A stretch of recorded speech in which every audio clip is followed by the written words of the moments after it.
Ako po'y naghihintay sa patuloy na mensahe ng Panginoon sa atin. At nadama ko na ibinibigay ng Diyos sa atin ngayong umaga ang kalagayan ng ating puso. The heart. Sabagat sa puso nanggagaling ang lahat ng bagay, ang pagkilos, salita, at kaisipan ng tao.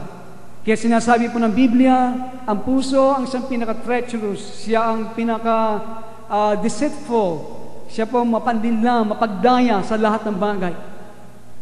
Kaya, ngayong umaga sa tulong po ng Panginoon, pag-usapan po natin ang mga motibo ng ating mga puso. Okay?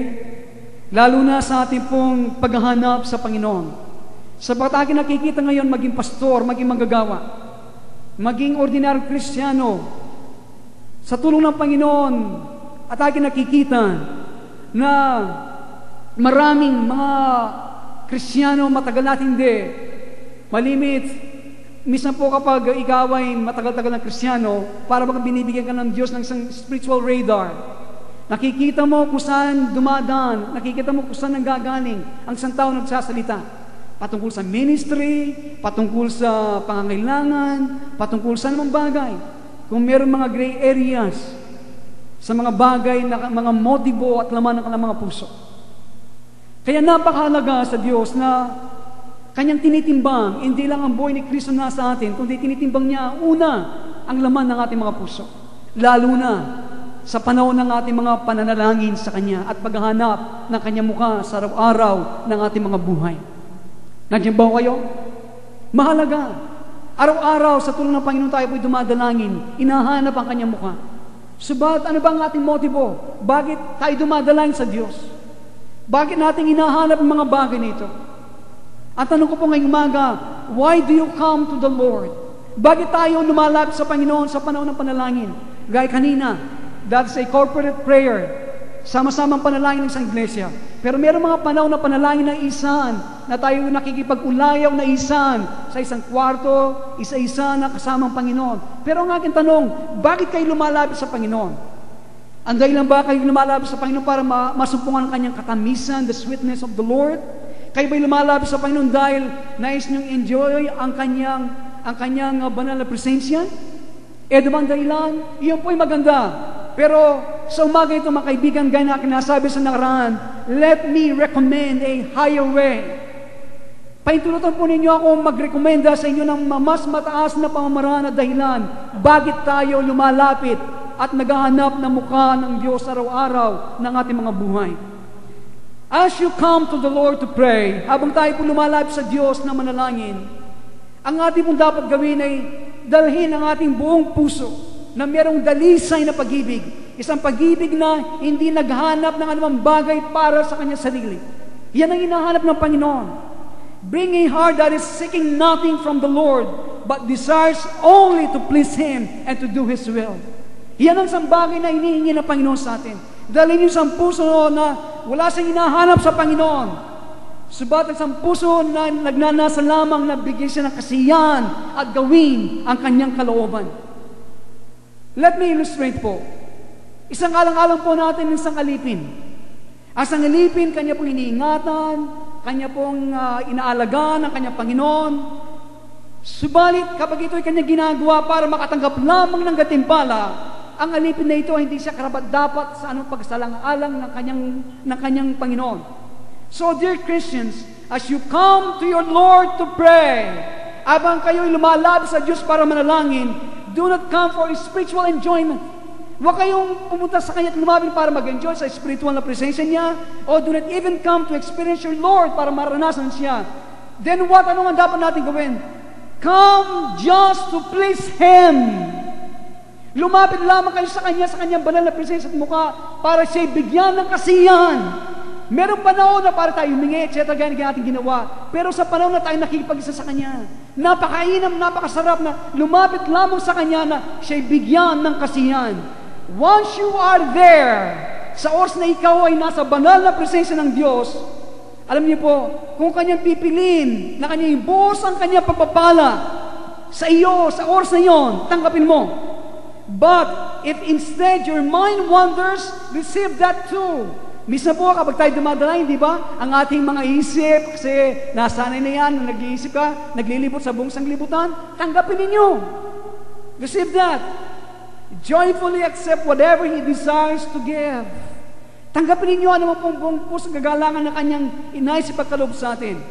Believe that anumang mangyari sa atin, yon ang Kanyang gusto para sa iyo.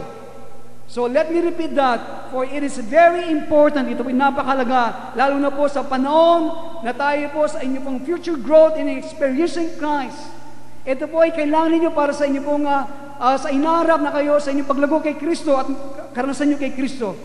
Believe by faith, okay? Maniwala po kayo sa pamagitan ng pananampalataya, ano man mangyari kapag kayo po nasa presensya niya, iyon ang kanyang pagnasa para sa iyo sa oras na yon. Amen? Ano man, naglibot ang iyong pag-iisip, i-pour out His blessing and presence, nag-wandering mind after doing what you know, believe by faith. Okay? Manampalataya kayo at maniwala, yun ang kanyang kalooban pag nasa sa sayo sa oras na yon. Amen? So, when you come to the Lord this way, kapag tayo po ay lumapit sa Panginoon sa ganitong pamamaraan, inyo po masusupungan, ang inyong spirito ay magkakaroon ng kapayapaan. Ano bang po magiging kondisyon natin? Nandiyan po kayo? Ano magiging kondisyon niyo? When you have learned to come to the Lord with this attitude, kapag kayo po natuto na ganitong asal ninyo sa Diyos, sapagat po, kayo ay hindi kayo po ma-upset, hindi kayo mawawalan ng masisira ng loob, kapag ang Panginoon ay kanyang winidraw ang kanyang sarili from you. The times of spiritual dryness will be the same to you as the time of spiritual abundance. Amen? Sabagat po, habang tayo lumalago sa bigiging Kristyano, merong tinatawag ni Madam Gayon, the dark night of the soul, the spiritual dryness. Nagbabasa ka na, ginagawa mo na, pero parang tuyo ka. Sometimes, the Lord will allow this. He will withdraw Himself to you. Meron siyang purpose, pero kapag ikaw nagkaroon ng attitude, you believe by faith when you come into the presence of God, He is there, you believe that, ano ang maging kondisyon mo sa iyong oras na pananalangin, tuyo ka man o hindi, dumadaan ka ng spiritual na katuyuan o abundance, it is the same for you. Amen? Amen? Hindi ka nagdidepende sa iyong feelings, sa iyong pandama. Walang Panginoon, hindi ako nangilabot ngayon. Walang Panginoon, hindi siya anointed. No! Nandiyan ba kayo? Kapag ganito ang inyong asal, ang inyong future growth, ang inyong paglago sa hinarap ay magiging malakas at magiging matatag. Ang pagtrato nyo sa dalawang ito ay pareho. Why? Because you have learned to love God just because you love Him. Natutulungan ninyo na mahalin ng Diyos sa dahilan na mahal nyo siya. Hindi dahil sa kanyang mga kaloob, hindi rin dahil sa kanyang mahalagang presensya. Amen? Amen? Mahal yung Diyos sapagat mahal nyo siya. No question asked. Nadadama ang presensya ng Panginoon o hindi? Mahal mo ang Panginoon. Amen? So, this is what God wants. The motives of our hearts. Kahit sa panahon ng paghahanap, sa panalangin. What's your motive? Napaganda ng mga motibo natin, pero merong mas mataas na pamamaraan na nais ng Diyos na ating maabot. Amen? Kaya nawawala yung mga self-interest natin. So, anong motibo ninyo pag-aatin ng service? Anong motibo niyo sa ministry? Para matanghalan, makilala, at makalibot sa buong sanglibutan? Anong purpose niyo sa pag-aatin ng ministry? O sa service natin ngayong umaga? Para makita yung crush ninyo? Mga kabat...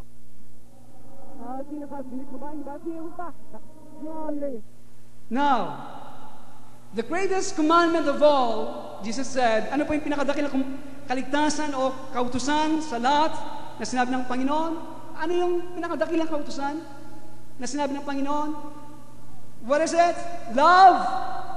Love the Lord your God with all your heart, with all your soul, and with all your mind.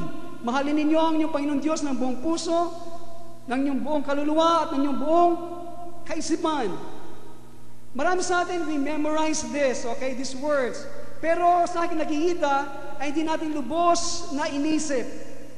At pinagnilay-nilayan kung ano pong ibig sabihin sa practical terms, how to fulfill that command. Pinagnilayan ba natin kung ano mag-ibig sabihin na mahalin mong Diyos ng buong lakas, buong isip, at buong kaluluwa? Sa practical terms, sa pang-araw-araw na buhay na pwedeng isagawa natin. Iyan ba isinama natin? Meron pong survey na ginawa, tinanong nila mga experienced Christians, okay, mga Kristiyano matagal-tagal na, kung ano at paano nila minamahal ang Diyos. How they love God. Tinanong sila na, what does it mean to love God with all your heart, mind, soul, and mind? Kaya ito pong ginawang survey, ito pong mga sagot ng mga tao. Sabi nila, mahalin ng Diyos ay, ang ibig sabihin, well, sabi niya, by loving Him, at nagutal-utal pang isang tao, sabi niya, kung paano yung sinasabi ng talata, with all your heart, mind, and soul. Yun ang ibig sabihin na mahalin ng Diyos. Ang isa naman, sabi niya, by maintaining a worshipful heart, pagkakaroon ng minimaintain mo, pinanatili mo isang puso na sumasamba sa Diyos araw-araw, inihandog mo yung isang sarili, isang buhay na handog sa Kanya at katanggap-tanggap. Ang isa naman ay sinabi niya, mabilisan, kapag siya pinrest for specifics, yung ano talaga, ano ba? At siya nagpasimula, sinabi niya, they began to detailing his devotional reading schedule. Sa kanya pong araw-araw, sinabi niya, nakakaroon siyang devotion, meron siyang schedule, ang kanya Miguel at yung sinabi, isipin ko pa ang ano bang ibig sabihin nito. Okay? Ang ilan naman, several recited favorite sins that they not longer pursued. Meron sinabi, ilan meron mga kasalanan na dati nilang ginagawa ngayon, kanilang tinigil. While many try to explain loving God as a feeling in their hearts, isang pandamas sa puso para bang ikaw ay isang nakikipag-romansa sa Kanya. Okay. Alos ito po'y lahat. Okay, tama sa pag-ibig natin sa Panginoon. Pero ang cumulative effect po ng survey nito is very convincing. Na most of us as professing Christians do not really know how to love God. Hindi natin talaga alam kung paano mahalin ang Diyos. Hindi lang tayo nagbigay, siguro marami sa atin na hindi lang tayo nagbigay ng kaisipan kung paano gawin ang dakilang kautusan nito ng Panginoon sa araw-araw ng ating mga buhay. We have not obeyed it. Kaya kapag ito po ang ating ginagawa, tayo po magiging mahina, magiging Kristiyanong katitisuran, maging pilay na iglesia, maliban, hindi natin ina-apply ang salita ng Panginoon hanggang hindi natin siya minamahal at tayo gumagawa at kumikilo sa kanyang pag-ibig na ito.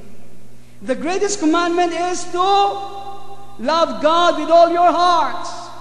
Now, how do we love God? Paano natin mamahalin ng Diyos? Quote me scripture. How do we love God? John 14:15, what does it says? Ano sinasabi nito? If you love me. Ano sinabi niya?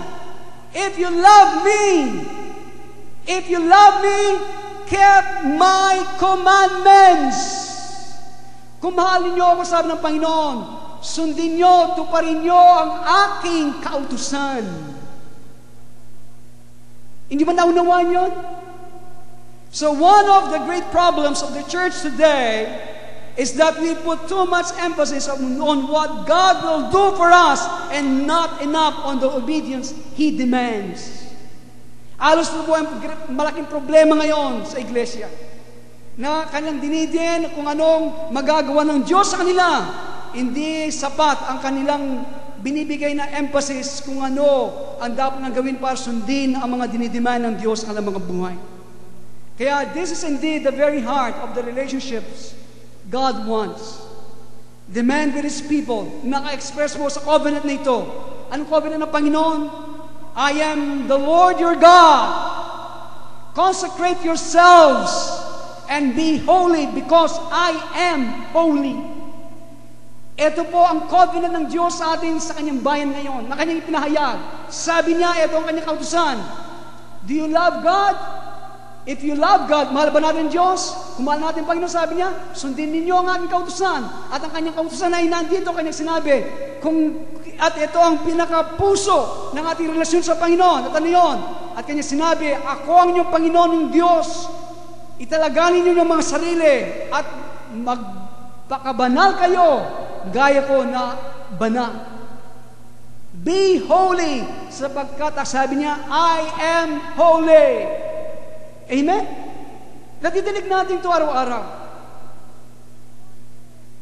Maunawaan po natin at maintindihan ang basic covenant na ito, mahalagang kasunduan na ito, ang karakter po na ito ng Diyos, at kanyang inaasahan sa atin. Ito po ay napakahalaga para atin po maunawaan ang bagong kasunduan ng Panginoon. Ang karakter po ng Diyos ay hindi po nagbabago. At ang kanya pong ekspektasyon sa atin sa kabanalan sa kanyang bayan ay hindi po nagbabago. Holiness is not an option. Andiyan ba kayo? Holiness is not an option. Gagawin ko ba magpakabanal ngayon o hindi? Hindi po option yan. It is not just for well-known saints. Ang kabanalan hindi lang para sa mga kilalang banal. At ang kabanalan po hindi po beauty contest yan. Okay? Kasi maraming Kristiyano, sobra naman. Nagiging beauty contest. So holiness is not an option. What does this mean to us? Ano bang ibig sabihin nito sa atin? Sa real world, sa isang tunay na sanglibutan kung saan tayo gumagalaw sa araw-araw. When we think of holiness, kapag ating bang iniisip kabanalan, ang ating bang iniisip ay yung mga dakilang mga banal sa nakaraan, gaya ni Francis de Assisi, George Mueller, ang siyang nagpapasok sa ating kaisipan, or mga contemporary giants of the faith like Mother Teresa. But holiness is not a private,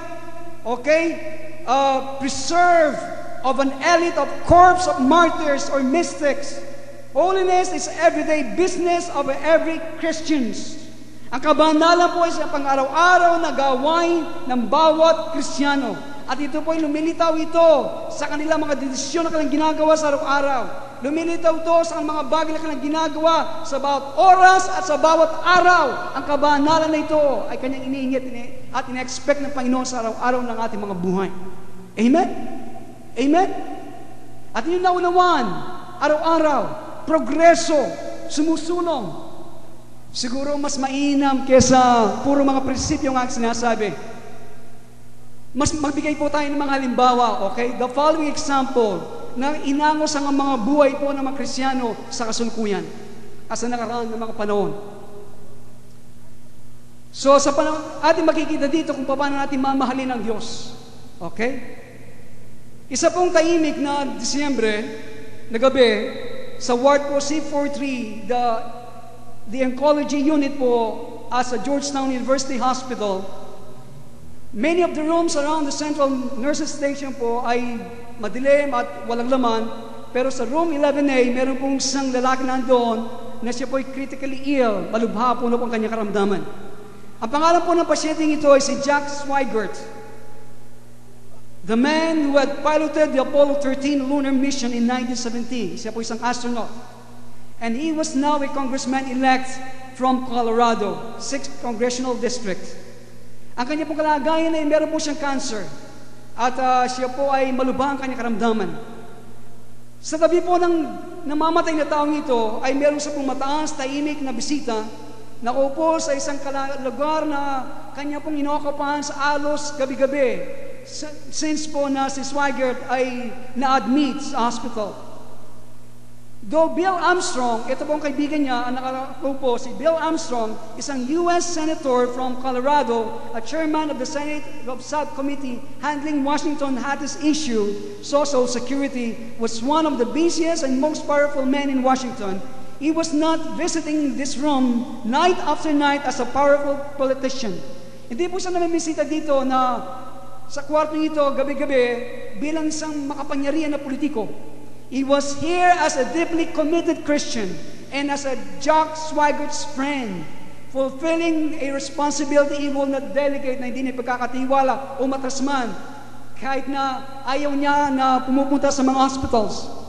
This night, sa gabi po ito, sumandal po sa tabi ng kama si Bill na tahimik sa kanya pong tabi ng kanyang namamatay na kaibigan. Sinabi niya, Jack, you're going to be all right. Okay ka, magiging maayos ang lahat. Sabi niya, God loves you, I love you, and there are many friends here na nagmamahal sa iyo. You're going to be all right. At ang tanging responde po ng taong ito ni si Jack ay yung pong kanyang paghinga ay putol-putol, nahihirapan na po siya. Kaya ang ginawa po ni Bill, siya po ay inatak niya ang upuan palapit sa kama ng kanyang kaibigan at kanyang binuksan ang kanyang Bible sa Psalm 23. Sinawat kanyang pasimulang binasa. Ito siguro napakainam kapag tayo nasa hospital, no? Binabasa, "The Lord is my shepherd, I shall not want." Pagkatapos dumaan ng mga panahon, binabasa niya Psalm 150. Habang siya po nagpapasimulang basahin ng Psalm 50, si Jack po ay unti-unting nawala ang kanyang hininga at bigla pong tumayo at tumawag ng tulong si Bill Armstrong. And as he was the nurse examining Jack, Bill knew there was nothing he can do. Kaya nangyari po, his friend was dead. Namatay na ang kanyang kaibigan. Politicians are busy people. Nakikita po natin ngayon, panahon ng eleksyon. Meron kayang ganito. Kasi po, busy lang mga politiko. Nakikita ko sa Pulinarya, napakarami kung marami mga tao, nandun sila ngayon. Pero after the election, nasan kaya sila? Okay. Especially po, Senate Committee, chairman like this man. Yet, it never occurred to Bill Armstrong that he was too busy to be at the hospital. Walang dramatic o makabayani sa kanyang desisyon. Just a friend doing what he could. So, ano po sa halimbawang ito na ating nakikita? Holiness is obeying God. Ang kabanalan po ay pagsunod sa Diyos. Ano po yung kautusan niya? Loving one another as He loves us. Minamahal natin bawat isa gayang kung paano tayo niyang minahal. Amen? Amen? Mahal niyo ang Diyos. Sabi ng Panginoon, sundin niyo ang kautusan. Ano ang kanyang kautusan? Magmahalan sa bawat isa. So, holiness is obeying God, loving one another as He loves us. Holiness is obeying God even when it's against our interest. Hindi ba? Holiness is obeying God even when it's against our own interest. Ang kabanalan po ay pagsunod sa Diyos kahit na ito ay laban sa inyong sariling interes. Kasi po ngayon mga tao kumikilos lamang, ano yung mabuti para sa kanila? Ano yung makukuha nila? Okay? Doon mo sila mapapakilos kapag laban na sa kanilang interes. See you, men. Andiyan ba kayo? Nasabi ko na po, mayroong isang pastor, umalis siya sa ibang bansa. Pag-alis niya, maraming nangyari sa kanyang iglesia na pinakatiwala ng Panginoon. Siniraan siya nung siya'y wala. Pagkatapos, ang kanyang sariling magulang, ina, sinisiraan siya. Sinabi daw sa kanyang sariling ina, ang iyong anak ay ganito, ang kanyang iglesia ay babaksak na sapagkat kami, mga grupo, ang nagbibigay lamang ng pera para ang iglesia niya ay manatili. Hindi lang sila naging kontento doon. Hindi lang nilapit ang kanyang ina, ang kanyang mga sariling kapatid, nilapitan at bayaw, siniraan siya. Hindi lang sila naging kontento doon, kundi sa ilang mga bilang at nag-aatin sa iglesia, siniraan siya. Hindi pa yun ginawa sa mga kapapastor, sa kabila, siniraan siya. Subalit pagdating ng pastor, kanya sinabi sa harapan ng kanyang nakatiwalang kao ng Panginoon, huwag ninyong hipuin ng mga taong ito na sumisira. Sabagat silang instrumento na ginagamit ng Diyos para hubugin tayo at patayin ang ating mga sariling kalooban. Huwag niyo silang hipuin kapag hinihipon niyo sila at nagsasalita ng laban sa kanila. Ikaw yung mismo ay lumasalungat at lumalaban sa Diyos. Kaya, ito ang ating ginagawa. Kahit laban sa ating sariling interes, ang kabanalan ay pagsunod sa Diyos. Nandiyan ba kayo?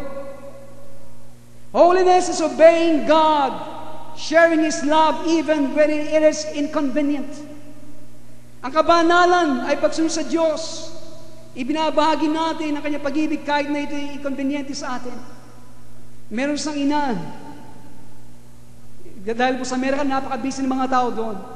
Subat ang inang ito, meron siyang 6 na anak. Pero isang araw-araw sa kanyang buhay, isang oras sa kanyang buhay, meron siyang pinupuntahan ng isang parabagang orphanage. Nagmiminisyo doon. Ibinibigay ang kanyang kaya at buhay. Isang oras sa maghapon sa mga bata, sa mga orphanage na doon. Araw-araw naging tapat siya, ibinabahagi ang pag-ibig ng Panginoon. Kahit inconveniente sa kanya. 6 namang kanyang anak. Alam niyo po ang hectic sa schedule sa Amerika, ginto ang oras. Pero meron siyang panahon para ipahayag ang pag-ibig ng Diyos. Holiness, obeying God, sharing His burden even if it is inconvenient. Kinakausap ko ang mga kabataan dito. Alos ilang araw na sila naghahanda para sa ating BBS. Yung kabataan kagabi nandito na siya, kinausap ko. At sabi niya, Pastor, ayos na po siya. Ilang araw ko lang dito. Sabi niya, Pastor, matagal na. Alam ang ginagawa, nagdo-drawing sa mga posters sa mga bata sa dating na BBS natin. Nagdo-drawing siya. At sinabi niya, ako'y dumalangin. Kung ako talaga'y nais ng Panginoon, nandito ako. At ginawa niya po yun, nandun siya. Wala na ang mga kabataan dito, nandito pa siya. Ang kanyang mga magulang, nag-beach po sila, hindi po alam kung saan sila pumunta, pero iniwan siya, nagpaiwan siya para gawin lamang mga bagay na kailangan sa iglesia nito. Amen? Inconvenient, kailangan nandun siya kasama ng kanyang sambayan. Pero nandito siya, gumagawa, hindi nakikita. Iyon po ay kabanalan, pagsunod sa Diyos. Amen? Nandiyan ba kayo? The Christian life begins with obedience. Depends on obedience and result in obedience. Pagsunod lahat. Hindi po natin matakasan to. Ang orders po ng Panginoon, ng ating Commander-in-Chief are plain. Whoever has my commandments and obeys them, he is the one who loves me. Siya mataglay niya ang aking kautusan at sinusunod ito. Siya ang nagmamahal sa akin. Loving God, really loving Him, means living out His commandments no matter what the cost. Inyong nadinig yun? Loving God, really loving Him, talaga mahal ninyo ang Panginoon, di lang sa bibig, means inyong ipinamumuhay ang kanyang kautusan. Ano man ang maging kabayaran nito sa inyong buhay. Ano man maging kabayaran nito sa inyong buhay. Kaya paintulutan niyo po akong magtapos sa ganitong mga ilustrasyon. Isa pong babae, isang batang babae, sa isa pong iglesia, kailan lamang, kanya pong ipinahayag ang katotohanan nito na aking sinasabi, na mahalin mo ang Diyos at pagmamahal sa Kanya, ay pamuhay mo ang Kanyang kautusan, anuman ang maging bunga nito sa ating mga buhay. Anuman itong maging bunga nito sa ating mga buhay. Amen? So, ito po yung kanyang pinahayag. Siya po ay tumayo sa isa pong informal praise time. Sa isang panahon na ginagawa natin, minsan sa oras ng pagpupuri. Isang Sunday evening service. This young Sunday school teacher, siya po ay nagbigay ng isang sanggol sa isang malusog na lalaki sanggol, ilang buwan lang nakaraan, at ito po ang kanilang unang sanggol ng kanyang asawa. Ang kongregasyon po ay lumuklok para sila po ay makinig sa kanya, magbigay ng report kung ano po ang progreso ng bata at ang pasasalamat po ng mga magulang. They were totally unprepared for what to follow. Sila po hindi handa-handa kung ano mang kasunod ng pasasalamat nilang ito. Kaya siya po, ang babae ito nakatayo sa harap ng gaya nito ngayon, nakahawak sa podium, mas malaki po, mas parang malaking pulpito yon. Siya po ay nagsalita, ganito mga pananalita, sabi niya, she began 4 years ago, sabi niya, this week, 4 na taon sa linggong ito, meron pong isang dalaga, sabi niya, nakaupo sa loob ng kanyang apartment, doon sa sahig na umiyak, devastated, wasak ang kanyang damdamin, dahil sa balita, sa isang laboratory report, siya po ay unmarried, wala siyang asawa, nag-iisa, at kanyang nabalitaan na siya po ay buntis. Kaya sa balitang ito, akala magpi-praise report lamang at ang progreso ng bata ang sasabihin, kaya ang kongregasyon po ay biglang tumahimik. At habang ang dalagang ito ay unti-unting nagsasalita, nagchuchok po siya dahil siya tumatangis, sabi niya, I consider myself a Christian at the time. Ibinibilang ko ang sarili na isang Kristiyano sa panahon na yon. At siya nagpatuloy. Aking nasumpungan ang patungkol kay Kristo nung ako ay sa isang kalagayan ako nasa ilalim ng impluwensya ng drug.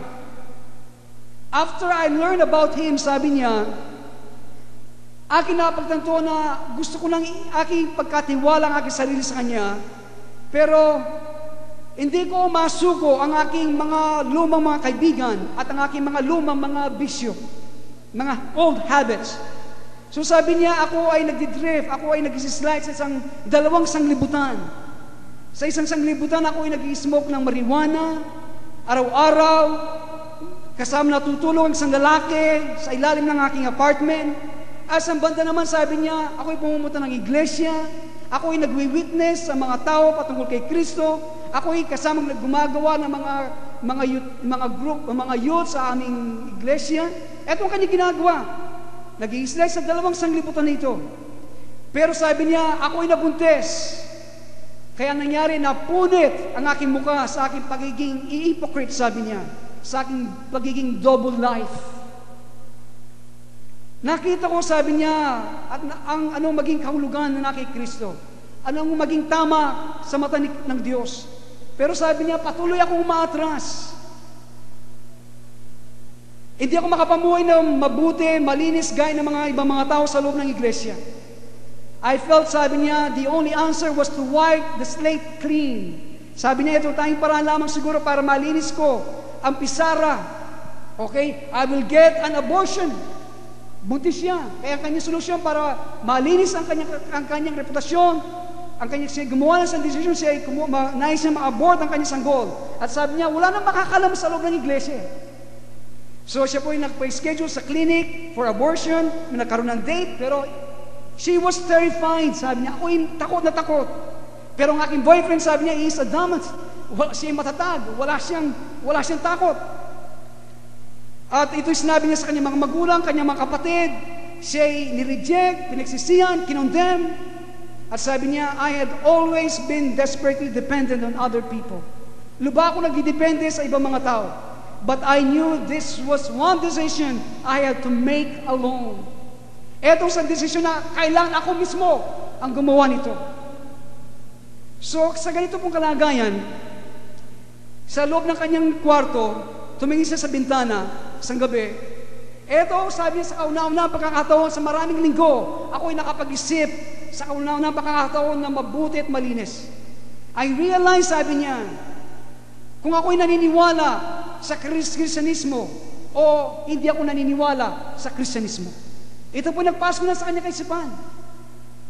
And if I believe in Christ, sabi niya, kung ako ay naniniwala kay Kristo, then, sabi niya, hindi ko dapat gawin ito, nalaglagin ng aking anak.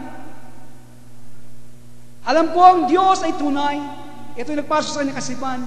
Kahit na hindi siya namumuhay gaya niya, subalit sabi niya sa oras na ito, ang desisyon na aking gagawin is a point of no return.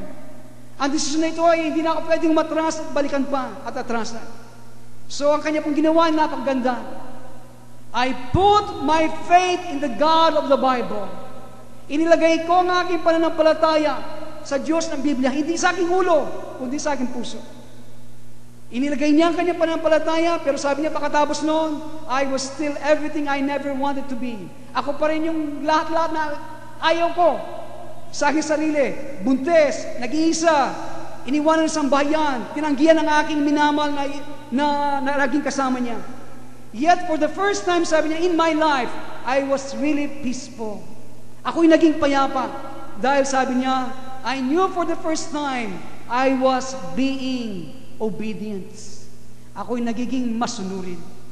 When I went to the obstetrician, sabi niya, and told him of my decision to have the baby, siya po ay pumunta sa doktor niya at sinabi niya kanyang desisyon na kanya nang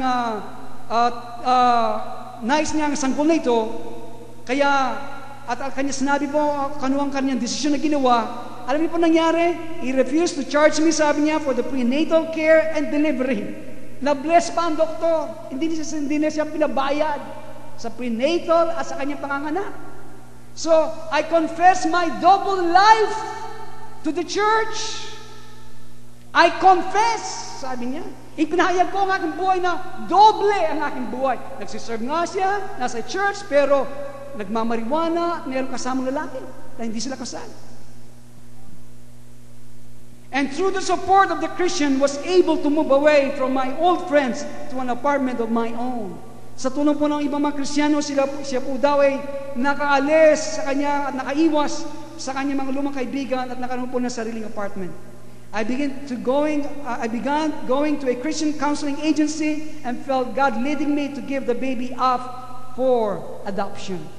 Ang ginawa po ng Diyos, pinubayan siya na ang kanyang sanggol na ito ay maampunan. Nagkaroon po siya ng isang beautiful baby girl at kanya pong pinangalan na Sarah.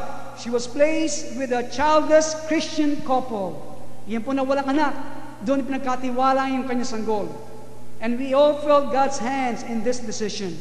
And so I praise God this evening, sabi niya. Kaya ako nagpupuri sa Diyos sa gabing ito. I thought in the depths of my despair in taking responsibility for my sins, but today, because of that very despair and obedience, I have what I never thought I could, a godly husband, and now a baby of our own. Yung kanyang, nung siya'y sumunod sa Diyos, nung siya'y wala ng pag-asa, pero sumunod siya sa Panginoon, yung mga bagay na hindi niya inaasahan na mataglay niya, nagkaroon siya ng maka-Diyos na asawa, sanggol sa kanila. Pero sabi niya, but what matters more than anything is that I have what I was searching for so desperately before, peace with God. Yung kanyang hinahanap, higit pa sa anumang bagay na ito, yung kanyang pakikipagpayapa sa Diyos. So, holiness is obeying God. Obeying God. Obeying God. Living out His commandments no matter what the costs. Amen? Amen? Kaya sana bigyan tayo ng ganitong desisyon ng Diyos at kalakasan sa ating pagsunod sa Kanya bilang pagpapahayag ng ating pag-ibig sa Kanya. Amen? Tayo pong lahat ay manalangin.